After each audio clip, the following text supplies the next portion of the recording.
It is Friday, October 23rd. Let's talk PlayStation. 3 weeks left, everybody, or just under 3 weeks, and I suspect going forward it's going to start feeling a lot slower considering that the UI was the last major big reveal that we needed, and now that that's out of the way, it's a lot of smaller stuff like, does PS5 do this? Does it support that? You know, these minor details that need to be ironed out, and that's a lot of what we have from this past week. But because of that, I feel like the wait's going to start feeling much longer, even more so than it was before, but hopefully it won't be too bad. Let's start off with our PlayStation Plus reminder. The October games, they're still available. You don't have a whole lot of time left here, but Need for Speed Payback, Vampire, go download them or add them to your library if you haven't done so already. For the first story, though, I want to talk about PS4 firmware 8.0 again because Sony has provided some additional updates here regarding party chat and that voice recording feature that they didn't tell us too much about, just that it was a PS5 feature that had to go out to PS4 users right now. So they did elaborate on what this feature actually is, reconfirming once again, they're not actively recording your voice. This is more for another player to possibly report you, but they say on the PlayStation blog, once the PS5 console launches, if a PS5 player needs to file a harassment report, they will be able to include up to a 40-second long voice chat clip in their report, 20 seconds of the main conversation with the other player, plus an additional 10 seconds before and after the conversation selection. Only the most recent 5 minutes of a voice chat will be available for a player to use for this reporting function. I know a lot of people are still hung up on the whole privacy aspect of this feature, but you have to remember all the TOS you've agreed to throughout the year, signing up to multiple websites, PSN, Xbox Live, wherever. There's almost always a paragraph in there talking about your expectation of privacy on the internet and using these services, to which there's not going to be a whole lot. And so for something like this on PSN, honestly, I'm all for it. We all know how toxic the gaming community can be in online lobbies, things like that. Maybe don't harass people and you'll be okay. My only real concern is that inherently with a system like this in place, you're almost always going to have people getting banned falsely or out of context. 40 seconds might not be a whole lot for the full picture. So is there a system in place for appeals or a strike system? Is there something like that? Obviously, it remains to be seen until PS5 comes out and people really start utilizing this feature, but you would hope that it isn't abused too badly. Now, as we just mentioned, Sony did also acknowledge the changes to the party chat feature on PS4, where they posted this somewhat out-of-character tweet where they say, "Hey folks, just wanted to let you know that we're looking into your feedback on the recent changes to parties on PS4. Thanks for speaking up. We'll keep you posted." It still is baffling to me that they went through an entire beta and did a wide release like this, not understanding that most people weren't going to be okay with it. And it's so interesting to see this tweet come out alongside the tweet we had a few months ago when PS5 pre-orders went up, and that was a bit of a mess there. The PlayStation Twitter account is very much just promo tweet, promo tweet, promo tweet. That's it. There's really no sense of, the brand silliness that we often see on Twitter, where it's them directly engaging with fans, or just something like this where they're acknowledging a recent change or criticism with the product. And so I like this. I would love to see more of this.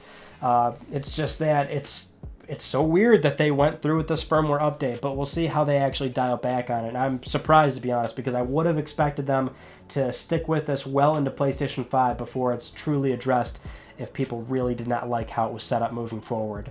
Anyway, moving on, that state of play we got for the PS5's UI wasn't very long, of course, and we didn't see everything, and because of that, a lot of us are looking back at it to try and pick out some details that may have been missed, or things that Sony didn't directly discuss, and towards the end of the demonstration, we can see Tsushima going to power off the PS5, but what we noticed is that, this was when Destruction All-Stars was the last suspended game, and so the control center shows activity cards and trophies for that game, and when gliding over the cards, you can stop it. It's kind of quick, but you can stop it on the trophy section, and for each trophy you can see the requirements that's expected, but you can also see potential rewards, one of them being a profile banner, the other one being a profile avatar. So it looks like on PlayStation 5 there is some sort of SDK feature built in for developers to leverage to reward players for the trophies that they earn in their game. And this is developer dependent, obviously, and it's not really confirmed from this particular demonstration. They did note that it's not final.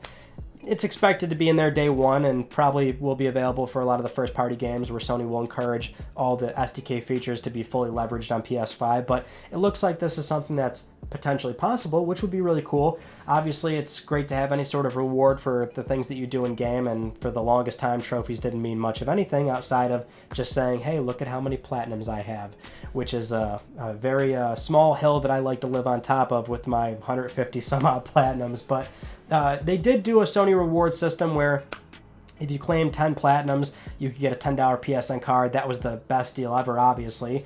Not really efficient in terms of earning money or earning PSN dollars, but, you know, it was something, right? That program is gone now, and so this, I think, is a lot more attractive in terms of it being a win-win for the player and the developer. Obviously, Sony and developers aren't going to just hand out money, but they can hand out a few small little digital items. I think that would be a nice little benefit. But of course, one thing that many people are curious about is, does PS5 support a quick resume feature like Xbox Series X, where Microsoft has demonstrated this on a number of occasions now? Does PS5 suspend and resume multiple games at the same time? At the beginning of the demonstration that we had for that state of play, you can see for a split second towards the bottom of the control center, there is a more generic looking tiered icon, implying that might be for multiple games being suspended in the background, because this icon then reverts to the currently suspended application for the rest of the demonstration. Then towards the end, when Sid Schumann was powering down the PS5, there's a warning about suspending your games. Not games. And then starting Destruction All-Stars, there was no warning about closing Sackboy: A Big Adventure. And then finally, I know this feature's coming. I don't know the exact details of how many games are supported, the limitations between how many PS4 games and PS5 games. Obviously, in this example, we have at least 2 PS5 games running. Just that, I mean, this is a continued trend we've seen throughout this entire process of how Microsoft and Sony are delivering next-gen news.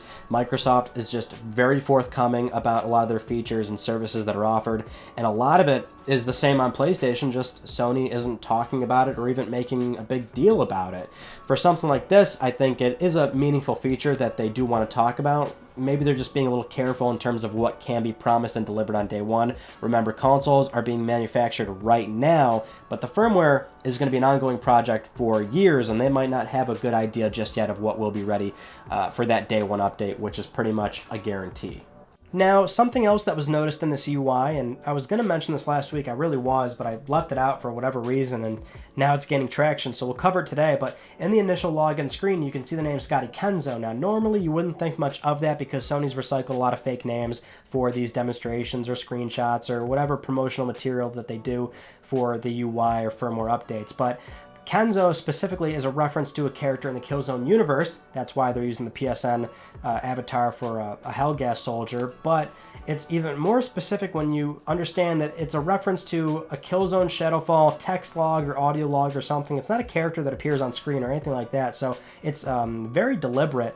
And so people are connecting the dots of, oh, Guerrilla Games has a second team. We know that they're doing an FPS game of some sort. They hired a lot of talent for people that have worked on FPS games previously. And so it was really more a question of, is it another Killzone or is it a new IP? Hey, maybe now with this, it's a new Killzone. Now, it's important to point out that for this name, like we said, they've recycled fake names before. Henry Bale's one of them for like 7-8 years. They've been using that one. But Scotty Kenzo goes back at least 3 years, which is old enough to be a little suspect of, hey, yeah, it's a pretty deliberate naming, so maybe it's just somebody that's really into Killzone, or maybe this really dates back as far as when this project was greenlit for another Killzone as an example, because games do take years to make. So going back 3 years as early as possible doesn't exactly throw this off the table of it being another Killzone. So as crazy as this sounds, we've seen things like this before, so maybe there's something to this one. But anyway, probably one of the more exciting news items that we have here is the confirmation that the press does have PlayStation 5. They got it today, actually, so just a few hours ago as I'm filming this. Multiple media outlets are now confirming that they do have the console. That's all they're really allowed to say. That's understandable. They will be under heavy NDA, but we just know as of today, PS5 consoles are going out, and so now it's more a matter of just waiting for when the embargo lifts, and even then they might still have certain conditions about what they can and cannot say about the system. Sony can sometimes be very restrictive, and well, a lot of publishers and game devs can be restrictive even when the embargo lifts for their product. But because the console is still 3 weeks away, I would imagine that at minimum we've got at least a week to wait for when the embargo lifts. We may not even be told when the embargo will lift, but we could probably wait at least a week before certain, pieces of news come out about the console that can either be confirmed or denied. Again, some of those minor details that we need to get ironed out. And it's important to note that it looks like Sony has shipped out retail consoles versus what Microsoft has done, where they they sent out prototype Series X consoles. Those are very much prototype machines. They're probably very close to the final retail box, just that this will be retail hardware on the Sony side. And also, important to note, we're doing all this UI talk, and that's very much subject to change, so they might be running on a firmware that's not going to be available until pretty much everybody else gets a hold of this thing, right? So they might also run into certain issues. That's why I'm wary about what we might learn from the press during this initial review phase, but really it depends on the embargo and what they are going to be allowed to say once these dates lift. But either way, this is a huge milestone for PS5, and it looks like Sony did give out the consoles much earlier than what we saw with PlayStation 4, where that was close to launch. That was like a week, maybe a little over a week out, which was cutting it close to the media actually getting their hands on the hardware and discussing it, which is so odd considering that for PlayStation 4, that machine was offered the ability to be played at media events and things like that, but come the time that the console launched, review units didn't go out until, up until the very end, whereas this, now the access has been a lot quicker, and the news cycle for the console seemed generally very slow up until this point. Moving on to our next news story, we have a major update for the Uncharted movie, which is Tom Holland in character as Nathan Drake finally revealed, and I think he actually looks great. Totally serviceable. I am okay with this. When they initially revealed the story as a young Nathan Drake, I thought, all right, that's a little weird, but then they cast Tom Holland, and I thought, oh, that's great. Well, he's a good actor. I'm sure you could have fun with that character and make it work. And seeing this, I think, okay, I am on board. This is probably the most excited I've been with it so far. I'm sure you could nitpick the picture like crazy, but for the most part, I think this is cool. And now the only hang-up is just Mark Wahlberg still, because we had that one picture release where he wasn't sporting a mustache, and that may seem small, but it's like, come on, that was like the one thing that has to be there for the character, and maybe it's part of the story or it's added in post, but that would be strange. It's just like, I think the big problem going into this is I can watch this going, that's Nathan Drake, but now I'm going to be like, okay, that's Nathan Drake hanging out with Mark Wahlberg. What are you doing here, Mark? You don't fit, right? That's the strange thing. But anyway, what we also saw was Nolan North post on Twitter. He was on set. He's got approval here. He says, like looking into a mirror, proud to have Tom Holland continuing the Drake legacy, absolutely smashing it. Thanks for the set visit. You can also see a picture of what looks like Ferdinand Magellan there, so that probably gives us an idea of where the story beat is going to actually go for young Drake there and good old Mark Wahlberg. But anyway, moving on to our next news story, PS5 accessories. If you remember, 2 weeks ago, we talked about how in the UK, all the accessories were moved up to a new release date of November 12th. And then the following week, we learned about the US getting moved to October 30th. So a little under 2 weeks before the console actually comes out, you'll be able to buy all the accessories, or really a lot of the pre-orders can get fulfilled because some of the stuff is sold out.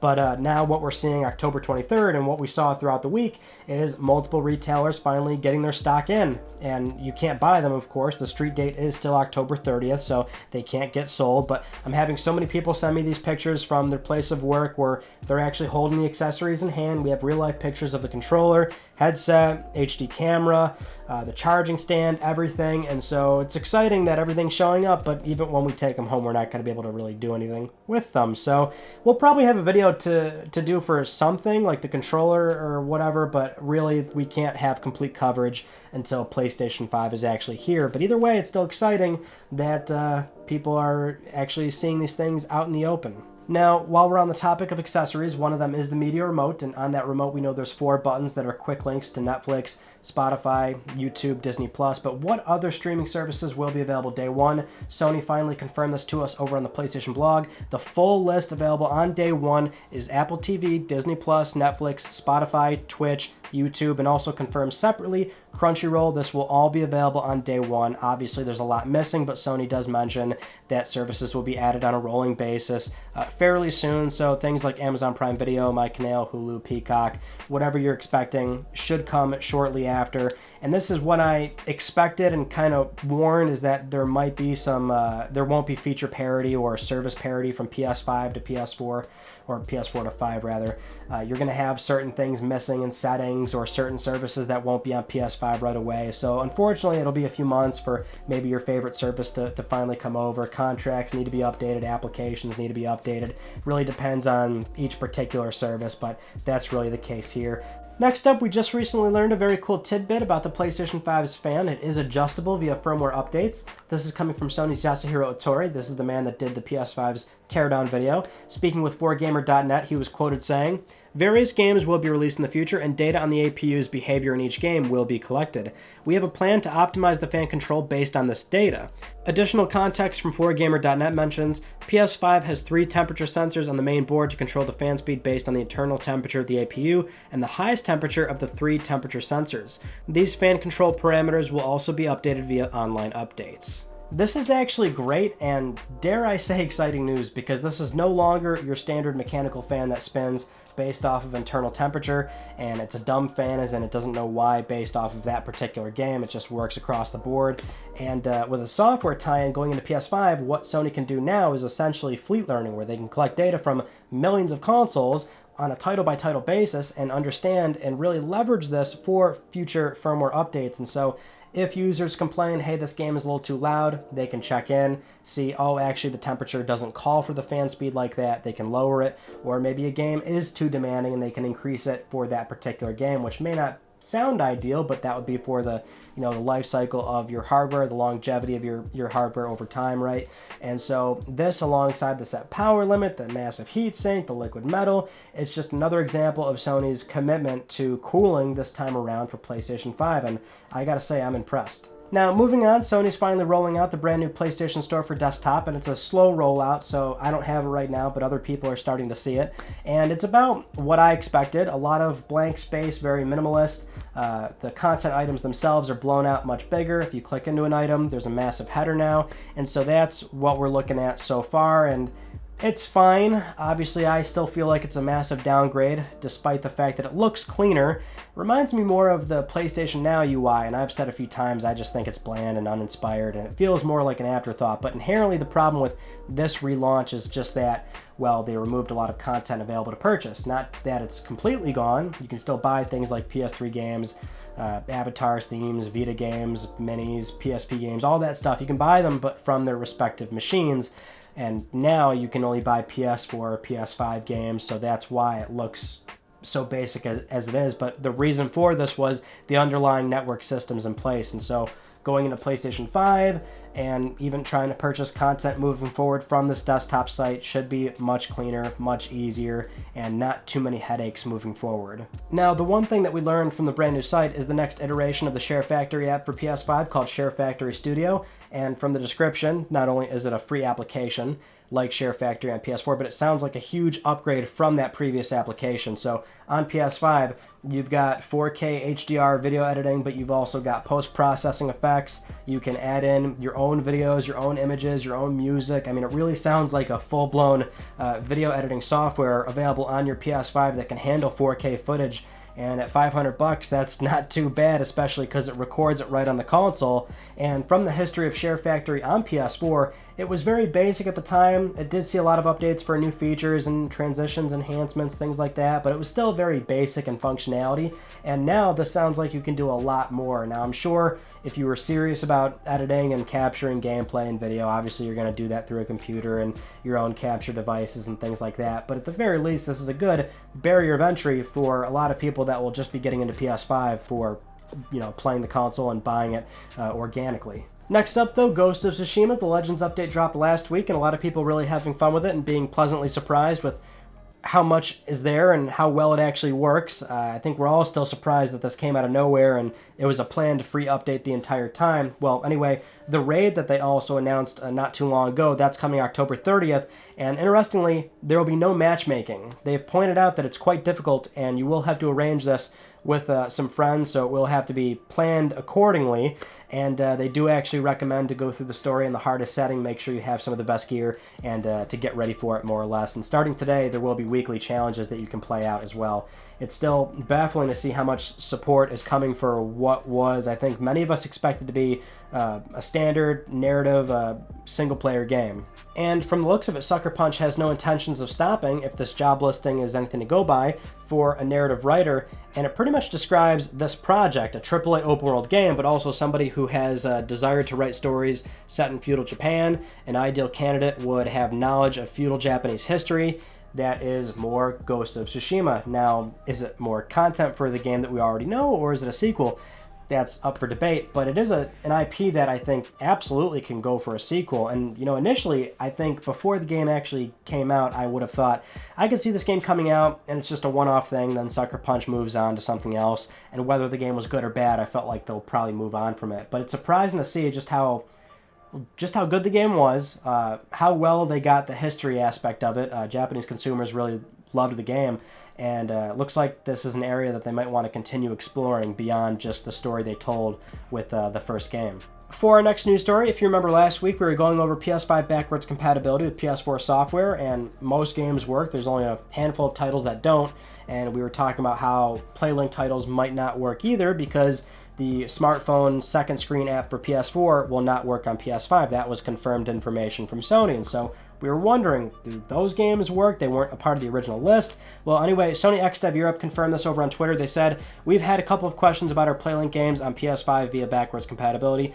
and we can confirm they are indeed playable. So there you go, which is good news, although I am wondering how? I mean, I can't find anything about how they're playable, and you know, I haven't played all the PlayLink games, but I know some of them need that application, and so what is the answer for how they're going to be playable moving forward? I imagine once the new smartphone app relaunches, and we should be seeing that very soon, within the next week or so, the new app hit iOS and Android, and maybe the functionality's baked into there for PS5, and that will work for those PS4 games, because they're older titles. Everyone's like, oh, that's great, but nobody's like, how? Anyway, moving on though, Kojima Productions has confirmed their next project is underway, and while this sounds obvious because the PC port was just shipped, they did make a formal announcement about the next project being started. They're bringing in a lot of staff, and this is notable, of course, because Kojima has a long working relationship with Sony, but even more notable because while the project may be so early in its infancy, the process we saw with Death Stranding is that Sony was involved right away, and so this might be the same situation where we might find out right away if Kojima partners with a certain publisher or if he works with Sony again, and that's highly dependent, I think, on if they're making their own engine or if they're using Decima again, because if they are, then Sony's probably still involved. But remember, with Death Stranding, we saw Kojima tour Sony's worldwide studios to look for an engine. We saw the formal announcement of that partnership for what was a second-party exclusive, which became Death Stranding, and that was years before the game actually came out. And so we'll keep an eye on Kojima. He wants to do a horror project. He's been very forward about that. I would love to see if he actually follows through with that. I think that would be interesting. Obviously, Death Stranding wasn't everybody's cup of tea there, but if you liked that game, then you really liked it. I was one of those people, and so I would love to see him do horror because that was PT, and I think there's still a lot of potential for what could be a really exciting game, but it could possibly Sony could possibly be involved. Now, speaking of PT, this is actually a good segue to our next story, which is PT playable on PS5? Well, Konami's official answer is that you cannot re-download the game through the PlayStation Store or through the backwards compatibility feature. And that's all they really said, is that you can't re-download it. Now, we know you can't do that. You can't do that on PS4. There is a slight workaround if you've had it in your account before, so you could potentially pull it, and if you have it saved, then you can continue playing it, but otherwise, you can't grab it if you've never grabbed it before. But from their wording and the fact that backwards compatibility on PS5 has a 99+% success rate, we know that you can move over PS4 content to PS5 through an external hard drive, over a Wi-Fi connection. I think PT probably is still playable on PS5. It's certainly something that I want to test right away. Next up, the Spider-Man Miles Morales coverage continues with Game Informer. The creative director Brian Horton discussed the differences between the PS4 version and the PS5 version. And there's nothing really surprising here. Obviously, on PlayStation 5, you're getting a lot of visual enhancements. 4K, 60 frames per second with that performance mode, but also you can do 4K 30 with ray tracing. On PlayStation 5, you have DualSense support, so one of the examples that we keep hearing is when you use a certain move, you feel vibrations from one side of the controller that moves to the right side. I'm sure that's an interesting sensation, but that'll be cool to see play out. And also the load times, of course. So he just outright says, yes, on PlayStation 4, you're going to get those load times like you saw with Spider-Man on the 2018 release on PlayStation 4. And what we also learned is that there's no playable characters outside of Miles, so that's something that in the original game a lot of people did not like. Some of the more exotic gameplay sections where you weren't Peter Parker, while in Miles Morales you are just Miles Morales, so that's also good to hear. I honestly can't stand some of these smaller exotic gameplay sections, and when we say exotic gameplay, that's just gameplay that's not typical of what is the bulk of the experience, right? So like when you're playing Call of Duty, but then one mission you're in a mounted tank the entire time. I think most people have always hated those weird oddball missions like that, and so for Miles Morales, you're Miles the whole time. Next up, as of filming this right now, we still don't know how to claim that free camera adapter that PSVR owners are entitled to if they want to use their PS4 cameras on PS5, which will be necessary to continue playing PSVR games. Remember, you can't use the PS5's HD camera, so you'll get a free adapter, we just don't know how to claim it just yet. And what's interesting is that in Japan, Sony's now selling PSVR bundles for the current PSVR headset on PS4, and that will come with the camera adapter baked in. So what's notable here is that this might imply that we might not get a true next generation PSVR for at least another year, year and a half, possibly 2 years, if they're going to be. I think it will be really telling if we start to see the camera adapter bundled into PSVR worldwide. No matter where PSVR is shipped, if every bundle comes with that little adapter, then I think that's Sony anticipating that, you know, they want to keep continuing PSVR support and PSVR releases into next gen, but that that next headset might not be ready for longer than we're expecting. But really, that was probably assumed anyway. Now, with all that said, it's time to get to Let's Talk Plus, the weekly Let's Talk PlayStation giveaway where one of you can win a $10 PSN code. I would like to congratulate this viewer right here. I will be contacting you very soon via email or Twitter. If you would like to win a $10 code, it's very easy. We do this every single week on Let's Talk PlayStation. Follow the link down below. Supporting this channel a number of ways can gain you an entry, and I'll announce the winner next week because I'm trying to pay for your PS5 games, or at least help you pay for them because, you know, it's a brand new console. It's a little expensive. Those are all the news stories that I want to talk about with you all. On Tuesday, we had an evolution of graphics video from PS1 to PS5, and not your standard YouTube one where it's nothing but gameplay and that's it. We have an actual deep dive on the graphics technologies, a discussion, you know, the advancements we saw, some of the problems with each PlayStation, and that was a long-form video that didn't feel like a documentary at the time, but by the end of it, everyone thought it was, so that's the playlist that it ended up getting thrown in. But that video's out there. Go check that out. Support it. That always helps. And this coming Tuesday, we'll have a pretty interesting topic as well. Hopefully, it'll be done in time, but if not, it'll probably just go up the following week or maybe a few days after, depending on when it's finished. But that's it. That concludes this week's episode of Let's Talk PlayStation. I'm Ryan Benecki. Thank you all so much for talking with me, and I will see you all next Friday.